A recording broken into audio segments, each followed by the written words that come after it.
Bienvenue sur le podcast Inspire. Je suis Élodie Fiquet, à l'initiative de ce projet. Dans ce podcast, je pars à la rencontre de personnalités qui ont un lien avec la Picardie. Ils y sont nés et y vivent encore, ou l'ont quitté, et certains ont même choisi d'agir dans la région. Pendant environ 45 minutes, j'échange avec eux afin d'en savoir un peu plus sur leur parcours. Si le podcast vous plaît, je vous invite à laisser un commentaire sur iTunes Podcast afin que celui-ci soit référencé. N'hésitez pas à vous abonner au podcast sur votre plateforme de diffusion et également les pages Facebook et Instagram inspire.lepodcast. Dans ce premier numéro, je pars à la rencontre de Guillaume Villemot. Guillaume a 33 ans et vit à Amiens depuis quelques années. Après avoir travaillé dans l'audiovisuel, il quitte son mode de vie pour se consacrer à l'environnement, avec pour mission de nettoyer les espaces naturels de la ville. Je vous laisse donc en compagnie de Guillaume Villemot. Alors bonjour Guillaume, alors merci pour l'accueil, on est chez toi, dans ta cuisine, en face du parc de la Hautoie à Amiens. Je vais juste te laisser, avant de commencer, te présenter rapidement. Alors bonjour Élodie, merci d'être venue ici chez moi. Je suis Guillaume Villemot. Vous ne me connaissez peut-être pas, je suis revenu ici à Amiens il y a maintenant 3 ans, alors que j'étais en région parisienne. Je suis âgé de 33 ans et j'ai 2 enfants, Martin et Paul. Tu faisais quoi avant ? Avant cela, j'étais à Paris et je travaillais dans l'audiovisuel. J'étais monteur vidéo pour les chaînes de télé, les sociétés de production. J'ai commencé à travailler sur Paris chez M6 de nuit. Cela a duré pendant 2 ans où voilà, j'étais intermittent du spectacle et je gagnais très bien ma vie, ça me convenait. Mon ex-femme était caméraman et nous vivions une vie de Parisiens qui gagnent bien sa vie, quoi. De jeunes Parisiens actifs dans un environnement professionnel qui n'était pas l'un des plus... je dirais, voilà, qui était très, très plaisant. Moi, je voudrais savoir, qu'est-ce que tu fais aujourd'hui sur Amiens ? Parce que, tu l'as dit, tu viens de la région parisienne. Pourquoi Amiens ? Alors, je suis venu à Amiens, je suis revenu à Amiens dans l'espoir de vivre une autre vie, en tout cas celle que je connaissais en région parisienne. Je suis originaire du nord de la France. Je suis venu plus tard, à l'adolescence, collège, lycée, ici à Amiens. Amiens, la Somme, les communes autour d'Amiens que je connais bien. J'y ai donc fait mon lycée et après les études que j'ai poursuivies à Saint-Quentin dans l'Aisne, je suis parti à Paris car mon métier, l'audiovisuel, le montage vidéo, s'exerçait plutôt à Paris. Et j'y suis resté 8-9 ans avant de revenir ici à Amiens après avoir vécu de nombreuses aventures dans l'audiovisuel, la télévision, les entreprises digitales communication et après avoir accueilli dans ma vie ces 2 petits garçons, Martin et Paul. Et vous savez comment donc les enfants modifient une vie de famille. C'était une grande joie de les accueillir et à partir de là, j'ai eu une envie partagée de venir ici à Amiens, d'être plus proche de mes aspirations, avoir une vie un peu plus au contact de la nature, chose que je ne connaissais pas là où j'étais à Paris, à la Plaine Saint-Denis. C'est en quelque sorte un retour aux sources car j'ai beaucoup déménagé depuis l'enfance en suivant mes parents, mais je considère vraiment Amiens comme ma ville d'adoption et c'est vraiment le lieu où je me sens le mieux dans le monde. C'est vraiment ici mon village et je l'ai retrouvé il y a 2 ans. Comment est-ce qu'on en vient à travailler dans l'audiovisuel ? C'était quelque chose, ça faisait partie de tes rêves d'enfant ? J'ai découvert l'audiovisuel, la vidéo au lycée Robert de Luzarches à Amiens. Lorsque je suis arrivé donc en seconde, il y avait là une option cinéma audiovisuel et très vite, je me suis découvert une passion qui était le montage vidéo. Le montage vidéo, et c'était très, très concret puisque après les cours. Et même pendant les cours, nous faisions de nombreux projets vidéo, des courts-métrages, des reportages, des interviews, et des projets que je continuais même bien au-delà du cadre scolaire avec des amis. Et tout cela occupait mes vacances scolaires, mes week-ends. C'était une vraie passion, quoi. C'était une vraie passion. Ok. C'était les caméras, les ordinateurs, les logiciels de montage vidéo, les effets. Et puis c'était aussi un bon moyen de partir à l'aventure de mon environnement, de m'intéresser à de nombreux sujets, et d'avoir ce prétexte-là qui était la caméra pour approcher voilà, des métiers, des gens passionnés, des lieux dans lesquels je n'aurais jamais pu rentrer sans une caméra. Ok. Si, ça va être une question un petit peu bateau, mais si il y a 10 ans, on t'avait dit que tu serais là aujourd'hui, euh, comment t'aurais réagi? Je ne pensais vraiment pas revenir à Amiens. J'ai commencé donc une carrière professionnelle dans l'audiovisuel. J'étais, je pense, assez doué dans ce que je faisais. J'arrivais à nouer beaucoup de contacts dans l'univers professionnel à Paris, à travers des sociétés de production, la télévision. Je travaillais beaucoup, ma vie sur le plan financier me satisfaisait grandement, mais j'avais envie de plus. J'avais envie de plus et j'aimais beaucoup dans cet univers-là aller de boîte en boîte, découvrir de nouvelles personnes, m'intéresser à de nouveaux sujets au travers des reportages, des émissions auxquelles je participais. Et je me voyais rester à Paris et me construire à Paris, construire une vie de famille bien sûr, et prospérer à Paris. Sauf que voilà, à l'expérience très rapidement, après une première acquisition, parlons comme ça, un premier achat, une maison, un appartement, voilà, on se retrouvait dans un environnement très urbain, loin de toute nature, loin des arbres, de ce que j'ai pu connaître étant enfant dans les communes du nord de la France, appelons ça aujourd'hui Hauts-de-France également. Je suis né en Nord-Pas-de-Calais, Picardie, et plus précisément à Douai. Donc j'ai bien connu voilà, toute cette nature que j'adorais dans le Nord. J'ai voulu retrouver du coup tout cela ici à Amiens. Amiens, cette ville qui m'a accompagné durant toute mon adolescence et jusqu'à à l'âge jeune adulte. Ok. Moi, il y a quelque chose qui m'interpelle. Alors, on se connaît un petit peu et puis on a parlé un petit peu en off et j'ai eu quelques renseignements. Tu étais monteur, tu as réalisé des courts-métrages notamment qui ont été au niveau du film international d'Amiens. Tu plaques tout et tu reviens à Amiens comme un retour aux sources, j'ai envie de dire. Oui, il y a eu des périodes dans la vie. Il y a eu des périodes, je ne suis pas bien vieux, j'ai 33 ans. J'ai dit dans la vie parce que j'ai eu de nombreuses expériences professionnelles, associatives. Je me suis intéressé à beaucoup de sujets et j'ai eu déjà cette sensation-là d'avoir vécu plusieurs vies du haut de mes 33 ans, car très tôt je me suis vraiment intéressé à beaucoup de choses. Dès l'enfance, une très grande curiosité sur des sujets en lien avec la nature et des activités comme la pêche, mais voilà, les animaux que j'adorais. Et ma chambre était, à un moment donné, très petit. J'étais dans un zoo. C'était presque un zoo où j'avais des oiseaux, des tortues, des poissons, des phasmes, des hamsters. Ouais, maintenant, en y repensant, c'est un peu, voilà, limite, je dirais. Et je ne me vois plus aujourd'hui aussi avoir des animaux à l'intérieur chez moi. Je pense que les animaux sont bien mieux en liberté.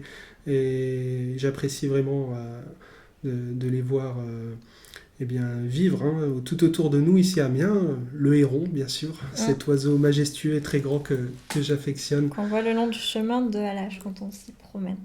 qu'on peut apercevoir. Et je te racontais aussi que dernièrement, j'ai eu l'occasion et le bonheur de voir une nichée juste en face de ma fenêtre, ici à la Haute-Oie. Et vraiment, je suis très heureux de voir ça. Et c'est vraiment quelque chose que j'aimerais voir perdurer dans le temps. Et ce qui me dispose aujourd'hui à réfléchir, mais aussi à passer à l'action sur voilà, comment préserver mes rêves d'enfant, qui étaient du coup tout autour de cela, la nature et toutes les activités que je pouvais exercer dans ce cadre. Ok. Aujourd'hui, à Amiens, tu es plutôt actif et très tourné vers l'environnement. Est-ce que tu peux expliquer un peu ce que tu fais et comment ça t'est venu, l'environnement? Oui, alors, depuis maintenant quelques mois, j'ai posé mes bagages, mes valises ici à Amiens en me disant que j'allais y rester pour de bon.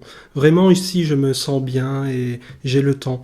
J'ai le temps de vivre, de vivre avec tous les habitants, avec mes amis, mes collègues, toutes les personnes que j'ai pu rencontrer à travers les associations. Et j'adore aller au contact des habitants. Et donc il y a eu un temps où, à un moment donné, il a fallu voilà, se poser un petit peu et renouer contact avec mon environnement composé d'humains, bien sûr, toutes les personnes que j'ai pu rencontrer, voilà, dans les clubs sportifs, les associations, les marchés. Et aussi reprendre des repères, regarder le monde qui m'entoure. Dès lors que je franchis le seuil de ma porte, chez moi, voilà, je vois les choses un peu plus du côté de ce que j'ai pu imaginer pendant quelques années à Paris. Tout ce qui me manquait, voilà, je le retrouve ici à Amiens. Et j'avais l'envie de m'investir, j'ai l'envie en tout cas de m'investir pour préserver tout cela, c'est-à-dire ce cadre qui est, je pense, beaucoup plus vivable que le cadre de ces grandes villes-là. Ok, donc c'est la nature, c'est le fait de la voir, de l'aimer depuis tout petit, qui fait que aujourd'hui, à Amiens, essentiellement, t'es connu, en tout cas dans le milieu associatif, mais surtout dans le milieu de l'environnement, la protection de l'environnement. Qu'est-ce que tu fais pour ça? Alors depuis quelques mois maintenant, et ça a commencé avec l'opération Hauts-de-France propre, j'ai initié plusieurs ramassages de déchets en lien avec les habitants. Ça a été dans un premier temps d'inviter les copains, les amis de Rennes-Amiens, des associations que j'ai pu rencontrer et m'investir. Je pense à la Maison des Familles, je pense aux amis de l'Ortillon de Lune, Jean-Louis Christen à Rivry, à venir me rejoindre et à participer à une action simple qui est de ramasser un déchet. Et très vite, en fait, j'ai été rejoint par de nombreuses personnes et sur un événement que j'ai initié sur une soixantaine de personnes, eh bien plus de 80% des personnes, je ne les connaissais pas et j'ai appris à les connaître. Nous nous sommes rencontrés autour de cette action-là, qui était de ramasser des déchets pour nettoyer notre environnement. Et au-delà même, simplement de l'action de participer à ce nettoyage, de prendre le temps ensemble d'observer la nature et d'admirer ce bien commun que nous avons ici à Amiens et de se poser des questions sur comment allons-nous dans le temps continuer à pouvoir vivre cette expérience qui est, je dirais, vraiment, il faut le savoir, très, très propre à Amiens.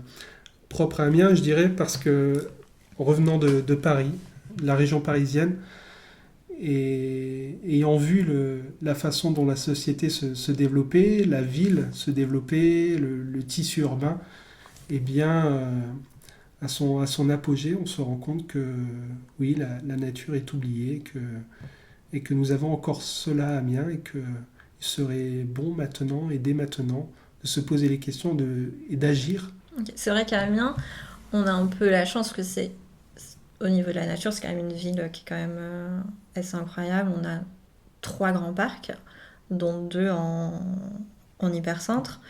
On a les ortillonnages qui sont très connus. On a beaucoup de marais. On sort d'Amiens, je crois, on fait 5-10 minutes de vélo ou de voiture. On est en pleine campagne. Du coup, c'était un peu comme une évidence pour toi de le faire à Amiens et pas ailleurs. Amiens, c'était une évidence de le faire ici à Amiens, parce que c'est le lieu dans lequel je me sens le mieux, je dirais, après de nombreux déménagements. Amiens est la ville que je considère être comme ma ville d'adoption, celle que je connais de longue date maintenant, depuis mon adolescence. J'ai 33 ans, voilà, j'ai connu Amiens à l'âge de 15 ans, donc ça fait maintenant quelques années que je connais cette ville. Et voilà, Amiens est pour moi une grande maison. Une grande maison, et telle ma petite amiénoise, j'ai envie de prendre soin d'Amiens et d'être là et d'avoir ma part de responsabilité dans mon environnement. Voilà, j'ai commencé donc par faire des ramassages de déchets, mais je suis aussi impliqué dans d'autres activités. Tu peux nous en parler, ces autres activités ? Oui, oui, oui.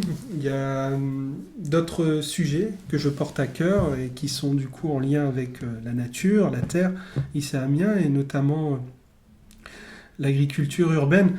Alors, l'agriculture urbaine, c'est un grand mot, le maraîchage, repose aujourd'hui sur quelques maraîchers, disons 5-7 maraîchers qui au niveau aujourd'hui des ortillonnages. font ce métier au niveau des ortillonnages. Et dans ce sens, je participe du coup à l'association des Amis de l'Ortillon de Lune, qui est une AMAP en fait, qui est une association de maintien de l'agriculture paysanne.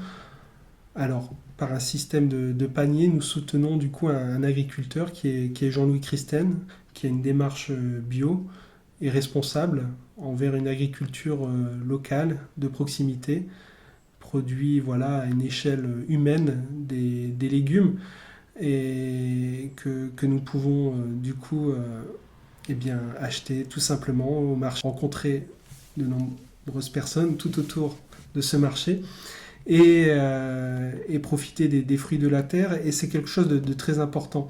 Vraiment, je crois que la question de ce que nous mangeons, ce qu'il y a dans notre assiette, résume beaucoup de choses en vérité.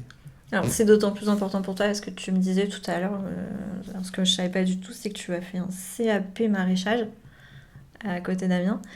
Du coup, tu as la rencontre de ces maraîchers amiénois et un peu du Grand Amiénois aussi. C'est en lien avec ton envie de prendre soin toujours de la nature et de faire en sorte qu'elle soit propre, en tout cas. Effectivement, donc j'ai passé 6 mois de ma vie à faire un CAP agricole au lycée Le Paraclet à Amiens, car j'avais ce besoin-là de me reconnecter à la terre ici. J'avais besoin de déconstruire un peu le mode de vie dans lequel je vivais. Un monde très, très artificiel, très, très loin de la nature, du sol. Et je crois que profondément, j'avais perdu le fil un peu, le fil des choses. Voilà. Et il me semblait bon, à un moment donné de ma vie, de me rapprocher voilà, de cette terre-là, et de voir comment, autrement, je pouvais peut-être travailler et être en lien à la fois avec la terre, en lien avec d'autres personnes, et dans l'idée de créer une activité, voilà, tout autour de ça. Alors, on a parlé de l'opération de nettoyage des marais, on a parlé de ton côté maraîchage et au niveau des AMAP. Comment tu vois évoluer tout ça ? Parce que je pense que ça te prend beaucoup de temps. Tu as eu quand même de nombreux retours auxquels tu t'attendais peut-être pas forcément quand tu as commencé ta petite opération de on prend des gants et on ramasse un peu les poubelles dans les parcs. Comment tu vois les choses évoluer aujourd'hui? Donc j'ai pris beaucoup de plaisir à réaliser ces actions avec le plus grand nombre, étant entouré de nombreuses personnes ici à Amiens. Nous avons eu de beaux résultats. Simplement, lorsque au bout d'une heure passée ensemble, nous arrivons à, à nettoyer des lieux complets, à ramasser des kilos de déchets. Cela nous amène une grande satisfaction. Voir aussi que les gens que j'ai pu rencontrer du coup à ces moments-là reviennent et ont l'envie de s'investir davantage au bénéfice de leur environnement et de la nature, en tout cas de ce concept-là de nature que chacun a et que nous essayons de partager de différentes manières, soit à travers de ce que nous mangeons, d'activités de loisirs, d'activités créatives. Tout cela... T'as envie de le faire prospérer en fait. Ouais. Comment tu souhaiterais que ça prospère? Parce que je crois que tu es tout seul en ce moment à gérer ça, ou vous êtes deux. Tu n'es pas salarié, ça te prend beaucoup de temps, je suppose. Comment faire? Alors, je sais qu'il y a eu un écho dans la presse, en tout cas locale et régionale. Mais toi, comment tu le vois dans l'avenir? Est-ce que tu es plutôt positif en disant, voilà, ou tu souhaites que ce soit un rendez-vous? Comment tu veux le voir évoluer, ça? Alors très vite, en organisant ces ramassages de déchets, je me suis rendu compte que tout autour de moi, il y avait de nombreuses personnes qui avaient vraiment un intérêt particulier pour la nature, pour la faune, pour la flore, pour l'aspect paysager, et avec l'envie d'être acteur, partie prenant vraiment de leur environnement. Je me suis rendu compte de cela après que ces mêmes personnes... Ils étaient demandeurs? Oui, les gens sont très demandeurs, ont envie de faire, ne savent pas où, ne savent pas comment. Oui, parfois, il faut simplement donner une impulsion, une invitation, prendre la responsabilité du moment. Et à partir de là, très vite, on se rend compte que, eh bien, à partir de rien, on peut souvent faire de belles choses. Bien sûr, des ramassages de déchets qui nous a du coup rapprochés des marais, des zones humides d'Amiens, de ces lieux, de ces plans d'eau, ces cours d'eau. Là où les services de la ville ne vont pas forcément ou ne peuvent pas y aller. Et à la suite du premier rassemblement, donc à la suite de la première opération de ramassage de déchets Hauts-de-France propre, comme cela a très bien fonctionné, j'ai eu l'envie de reproduire, de continuer dans d'autres lieux, à Amiens. Le premier était le Petit Marais, le parc du Grand Marais à Étouville. Cela a été ensuite au Marais aux Bœufs à Camon. Ouais. Et là, j'ai retrouvé les mêmes personnes avec voilà, les mêmes échanges, les mêmes dialogues autour de la nature. Vraiment l'intérêt propre pour la faune, la flore, les plantes. Tout cela m'a amené à me positionner, à me dire qu'il y avait là l'envie de se rassembler, l'envie de faire quelque chose ensemble, de redécouvrir aussi ensemble notre environnement. Alors moi, j'ai pas eu la chance d'y participer à chaque fois parce que j'avais d'autres obligations. Mais j'ai vu que sur les réseaux sociaux, ça avait eu beaucoup d'impact. Parce que notamment, il y a des commentaires de personnes qui disaient Ah, mais on savait pas qu'il y avait aujourd'hui un nettoyage, vous avez pas assez communiqué dessus. Du coup, je pense que c'est quelque chose que tu as envie de faire aussi, communiquer un petit peu plus dessus, parce qu'on sent qu'en effet, ça plaît aux gens, quoi. Oui, oui, ça plaît beaucoup.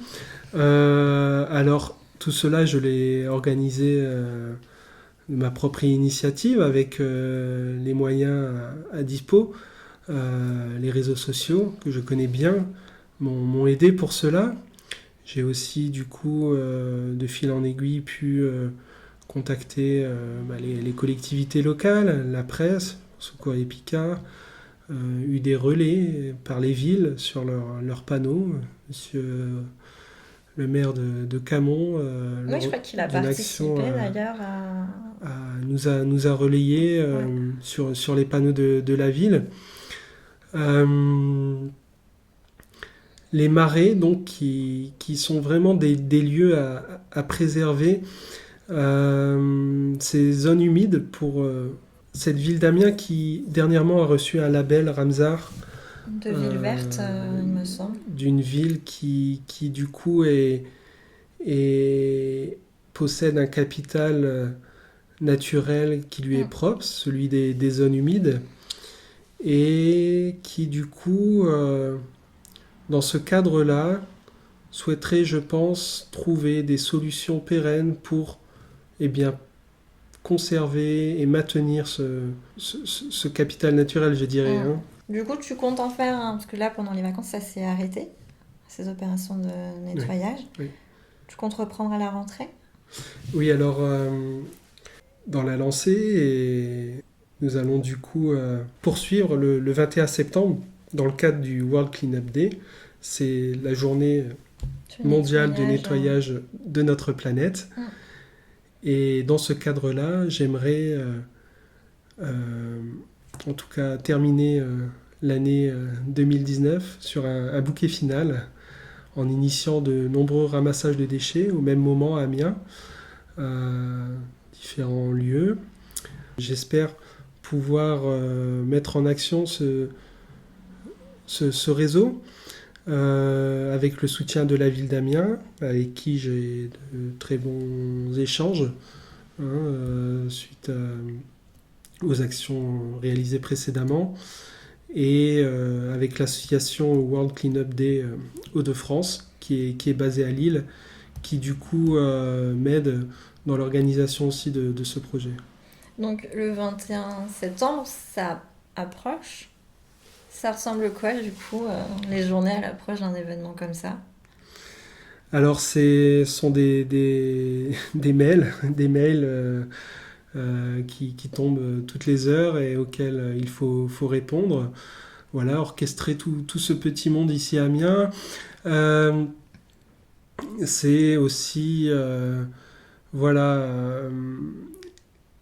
des réflexions sur comment engager les gens dans un événement euh, de cette ampleur, comment, au-delà simplement de l'action utile, passer un beau moment tous ensemble.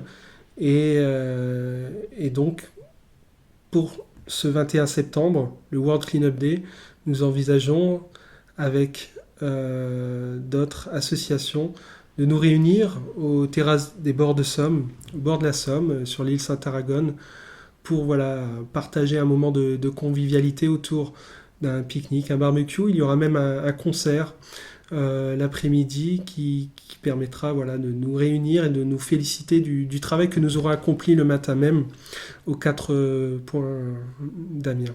Ok. Bah, en tout cas, moi j'espère que ça va réussir. Et alors, on a parlé de tout ça, tu nous as dit que en fait tes journées en ce moment c'est beaucoup d'administratifs. Euh, on va arriver du coup sur la fin de l'entretien. J'ai juste quelques petites questions. Est-ce que tu pourrais me donner, je sais pas, trois personnes qui t'inspirent et qui du coup font peut-être que tu es le Guillaume que tu es aujourd'hui? C'est très difficile de se définir avec 3 personnes. notamment parce que si je cite 3 personnes, on va me définir à travers ce triangle. Voilà, Mhm. c'est très réducteur, je trouve, étant donné aussi le nombre de personnes que j'ai pu rencontrer sur mon chemin depuis tant d'années. Il y en a peut-être une ou deux qui vont peut-être sortir du lot, non? Le podcast s'appelle Inspire, et effectivement, il y a des figures, des personnes qui m'inspirent dans ma vie de tous les jours. Des personnes que je peux côtoyer dans l'espace réel, d'autres qui sont aujourd'hui décédées, avec qui je n'ai pas eu de contact direct, mais qui, voilà, par leurs pensées, par leurs verbes, m'insufflent, voilà, un esprit, un état d'esprit que je cultive à travers tout ce que je peux faire au quotidien. Je dirais que, voilà, je suis très, très inspiré, je dirais, très inspiré par la vie du Christ, le Christ, voilà, Ok. qui m'inspire beaucoup et qui, par analogie, me parle, voilà, dans ce que je réalise. Il y a aussi, et c'est peut-être un peu plus délicat de le dire, je dirais, parce que c'est vraiment quelque chose d'un peu plus intime, plus... je dirais, la pensée de Rudolf Steiner, qui est connu comme penseur du début du XXe siècle, qui est le fondateur d'un courant de pensée qui s'appelle l'anthroposophie, et dans lequel je trouve de nombreuses réponses, et qui aussi inspire, voilà, mes faits et gestes. Plus proche de nous, je pense tout simplement à la personne de Jean-Louis Christen, ici à Amiens, que je côtoie chaque semaine, et dont j'admire profondément l'œuvre et l'action politique, si elle en est, tout simplement parce elle est simple, engagée, elle répond à un besoin concret, et elle dure dans le temps. En ce sens, j'aimerais, voilà, lui ressembler beaucoup. Et je pense bien à lui chaque jour, vraiment. C'est quelqu'un qui pour moi, voilà, porte de, de belles valeurs. En tout cas, je partage voilà, de nombreux regards sur le monde avec lui. Et,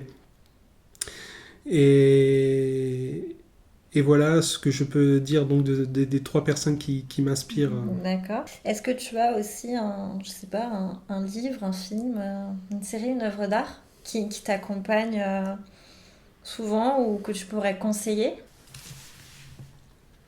Une lecture qui t'a marqué peut-être ou quelque chose? Sinon, si t'as pas, tu me diras plus tard et puis Ouais. je la rajouterai après. Et enfin, ça va être la question finale. Euh, c'est quoi pour toi la réussite? Et est-ce que tu penses avoir réussi ta vie? Pour moi, la réussite, c'est un devoir. Je crois que j'ai le devoir de réussir dans la vie. Euh, Bien souvent, on me dit ne te mets pas la pression. Eh bien, si, je me mets la pression. Je me mets la pression parce que je pense que nous n'avons pas le choix que de réussir. Et je vis pleinement les choses, et je m'y engage la tête la première à chaque fois, quitte à me cogner. Mais je me relève toujours, et, et j'y retourne et je vais jusqu'au bout, comme la course que je pratique régulièrement. J'ai envie d'aller jusqu'au bout. Il y a 2 ans, je ne courais pas, je suis devenu marathonien C'est vrai. en 2 ans. Donc j'ai confiance en la vie, j'ai confiance en moi, je sais où je peux aller et où je pourrais peut-être être dans 2 ans. En tout cas, je l'espère. Euh, Comme on dit, la nature ne se rend jamais, jamais. Et je suis de la nature, donc j'espère aller le plus loin possible. La réussite, des projets dans lesquels je crois, les valeurs, les idées, de les porter au plus haut, avec le plus grand nombre. Je l'espère au bénéfice de mes enfants, qui, à un moment donné, peut-être de leur vie, me diront, ou pas, il faut l'accepter aussi, que voilà, j'ai essayé. Et je n'ai que 33 ans, mais je suis assez lucide pour me dire que la vie passe très rapidement. En tout cas, une bonne partie de ma vie est déjà derrière moi. Je sais qu'il me reste beaucoup de temps encore. Et maintenant, je pense avoir assez d'expérience dans la vie pour prendre le recul et bien faire les choses, en tout cas les aligner dans le bon sens. Donc, voilà, j'espère réussir. En tout cas, je vais réussir, c'est sûr. Et si ce n'est pas de la façon dont je l'avais imaginé, ce sera d'une autre manière. Je n'aurais peut-être pas réussi pour moi, j'aurais réussi pour un autre. Et je suis très, très excité à l'idée de vivre finalement le futur et de voir ce qu'il me réserve. Voilà. Ok, merci beaucoup. Merci Guillaume. Et puis en tout cas, moi j'espère que pour le 25 septembre, ça va beaucoup marcher. J'espère que l'opération de nettoyer les marais va aussi prospérer. Et puis je te remercie pour cet échange. Bien, merci à toi. Je tiens une fois de plus à remercier Guillaume pour sa confiance, son temps et sa disponibilité. Vous trouverez en description les contacts de Guillaume ainsi que les références citées lors de notre échange. J'espère que cet épisode vous a plu et je vous retrouve très vite pour la découverte d'une nouvelle personnalité.